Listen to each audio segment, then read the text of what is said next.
Well, it's time for our weekly gender reveal segment with Kirralie Smith from Binary Australia. Now, just before I bring Kirralie in, the blockbuster defamation trial where expelled Victorian Liberal Moira Deeming is suing opposition leader John Pesutto finally got underway in the federal court in Melbourne this week. Now, by way of background, a Let Women Speak rally was held on the steps of the Victorian Parliament back in March 2023. A group of neo-Nazis who had nothing to do with Moira Deeming and the rally organisers gate-crashed it. The then Victorian Labor Premier Daniel Andrews tried to slur Deeming and the other women as Nazis. Instead of pointing out the obvious falsehood, Victorian opposition leader John Pesutto jumped on the bandwagon and joined Daniel Andrews' smear of Deeming and these women. Now, eventually Deeming was expelled from the Victorian Parliamentary Liberal Party, and she has decided to try and clear her and her family's name of this despicable Nazi slur from John Pesutto and has courageously sued him in the federal court, and that's how we got to where we are today. So I want to bring in Kirralie to unpack what's happened in this sensational trial this week. Kirralie, welcome. Kirralie, what have you made of what we've heard in the federal court so far this week? Look, it has been absolutely incredible, but the best thing that's happened is a 70-minute recording of that first meeting that was full of bullying, gaslighting, intimidation, unbelievable stuff going on in that meeting has come to light. It has been played, a fair bit of it has been played for the court so far, and it really has exposed the way that John Pesutto and his buddies have really ganged up on Moira. She was nothing but poised, professional, and correct in everything that she said. Yeah, well, let's have a look at some of the things that were said during that 70-minute meeting where Pesutto and his henchmen and women ganged up, and Moira's lawyer Sue Chrysanthe described it as a pile-on. Let's look at one of the key quotes from the recording where Pesutto, and let's name the henchmen and women. I think we've got a photo of them. It's David Southwick, the deputy leader, Georgie Crozier and Matthew Bark. There they are there on screen. They got Moira in a room, 4 against 1 in a very intimidating environment. And this is what John Pesutto put to Deeming in that secret tape. He said, "In the interest of candour, I came into this meeting thinking whether there were two outcomes. Either you resign from the parliamentary party or I look at the process under the parliamentary party rules." Kirralie, what did you make of this? They gave Moira absolutely no benefit of the doubt. They gave her no opportunity to explain what the events of the Let Women Speak event and the several rallies that were being held that day. They weren't interested in her point of view. She's brand new to the party at this point, being elected, democratically elected by the people, and John Pesutto is taking it upon himself to overrule what the people want, and that is they want Moira's voice in Parliament. He doesn't want Moira's voice in Parliament. He and David Southwick in particular throughout the entire recording talk about her social opinions, meaning that they don't agree that women should have sex-based rights and that men who feel like women should have more rights than us. So that was very evident throughout the entire recording. Sure was. They went into that meeting clearly with a predetermined position to try and force her out of the Parliamentary Liberal Party. And as you say, she was voted as a member for Western Metropolitan under the Liberal Party ticket, and yet they wanted to force her out for standing up for girls and women. Kirralie, Pesutto went on to say, with regards to Deeming and her concern for girls and women's rights to their own private spaces and sporting competitions. This is what the rally on the steps of Parliament was all about. Pesutto said this, very patronisingly. He said, "I understand you're passionate about these things. I get it. But if you want to be able to continue to do that, the best way to do that might be as an independent to give you complete freedom," end quote.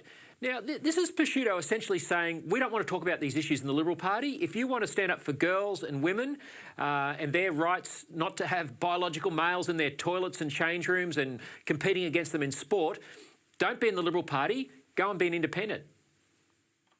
Oh, look, it's absolutely staggering. First of all, Moira was elected and she was elected on these issues. People know her for these issues. She's not a one-horse ride, though. She knows a lot more. She does campaign on other things, but make no mistake, people absolutely understand her position on the defence of women and girls, and it's very clear from this recording that these men in particular and Georgie Crozer don't like that position. They would rather make it go away, and they might want her to be an independent, but the people of Western Metropolitan do not want her to be an independent. They voted her as the Liberal candidate for the Victorian state. It's just staggering that they came with that agenda. But Kirralie, why wouldn't the Liberal Party want to own these? But sorry, Kirralie, why wouldn't the Liberal Party want to own these issues? I mean, they're mainstream concerns, and yet they're saying, we don't want this in the Liberal Party, go and be an independent. I mean, Georgie Crozier, the bully girl in the room, says she was furious at Deeming for what she'd done. Yeah, look, if only people could hear the tone of voice that was used. It wasn't professional. It wasn't kind. It was very aggressive. It was very intimidating. And, this whole meeting was meant to be about the Nazi association, and yet they ended up making it about the issue of women and girls. They kept conflating the issue. They kept confusing Moira. It's very evident that she didn't know. She had to keep clarifying. Are we talking about the Nazis? Are we talking about women and girls? And it was very, very frustrating to listen to. I can't imagine how difficult it would have been for her in the room, listening to who were supposed to be her colleagues, her professional colleagues, disregarding a very mainstream point of view that women and girls deserve sex-based rights, that we should all be able to speak about it freely, and that she's being shut down and smeared with the Nazi label because she did that. Shocking smears. Sue Chrysanthu, Moira's lawyer, said the tape showed the group bullied and harangued her client.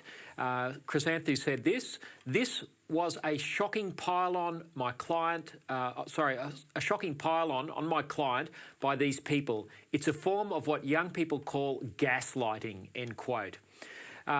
Look, that's probably enough said there. Matthew Collins, who was representing John Pesutto, Matthew Collins KC, he then put Deeming under cross-examination and questioned her about the so-called Safe Schools program, again, trying to sort of smear Moira as some sort of a weirdo who, might hate gay people. I mean, totally false imputations.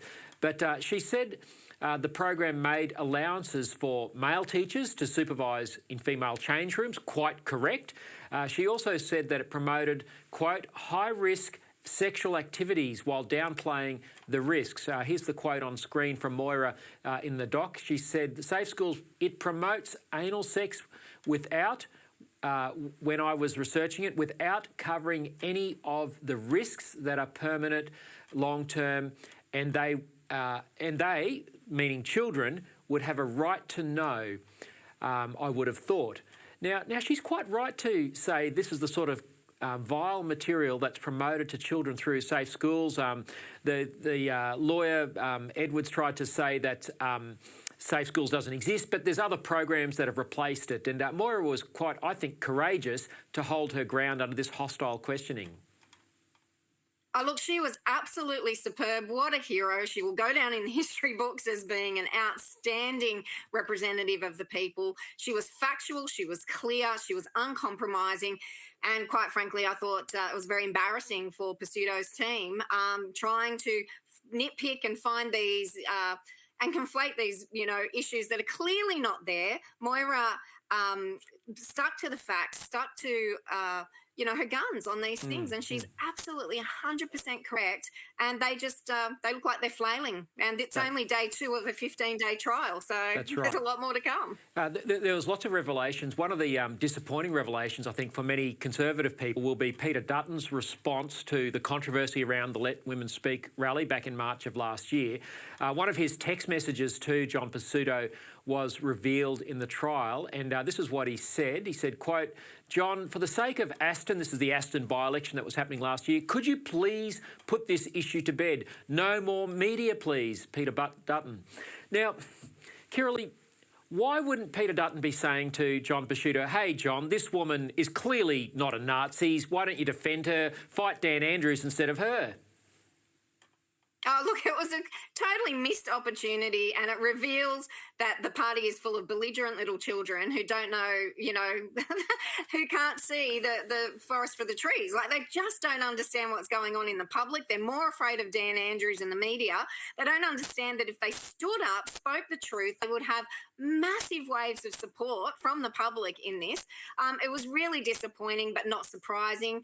And let me say, I think part of that's evidenced in the New South Wales local council elections this weekend, where the Libertarians and others made huge gains because we just, everyone is so fed up of this political playing that's going back and forwards. They don't understand what everyday ordinary Australians are concerned about. Yep. And one of the things we're really concerned about is the loss of rights and the erasure of women and girls from law. Well, Peter Dutton should have picked up on that instead of just making Moira Deeming seem like a political problem that needed to go away. And I think that shows you everything that's wrong with the modern Liberal Party and with politics in general. They look at the politics, not at the truth or the righteous cause that's behind it.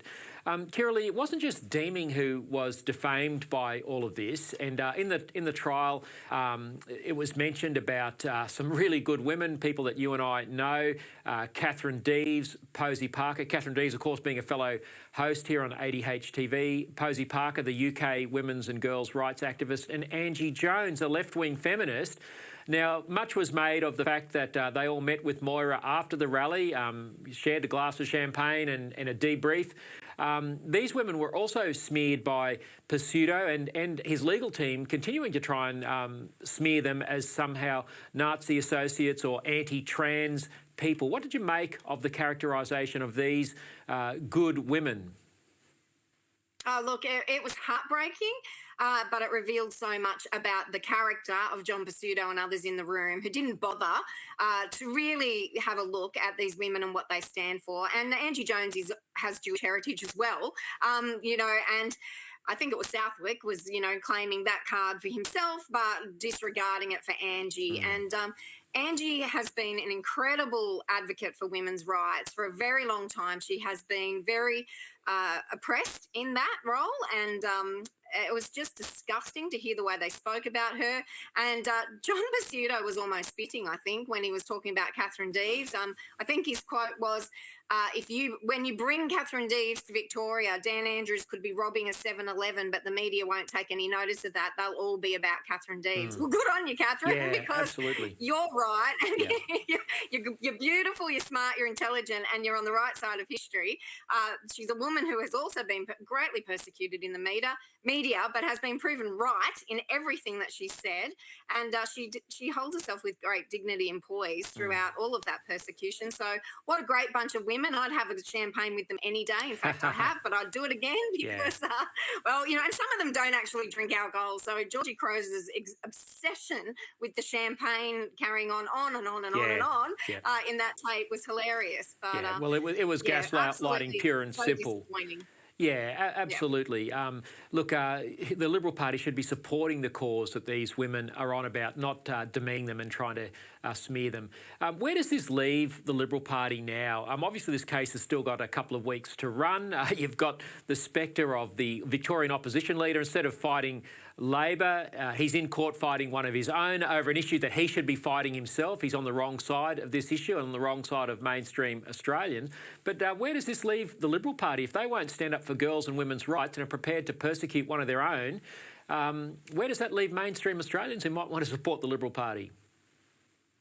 Look, I think the writing's on the wall there. And, if they think John Pesutto is the best person that they can put forward as leader, that's shocking. What are the other people like in that party? It really, my mind is boggled. And these revelations, particularly from yesterday, and who knows what's to come in the next 13 days, are really damning. How he can remain as leader is beyond me. But they have to change their policy. There's a couple of really bright, wonderful voices within the Victorian Liberals, like Bev McArthur, but they're too few. They don't have the power. They don't have the ability to change the policy there.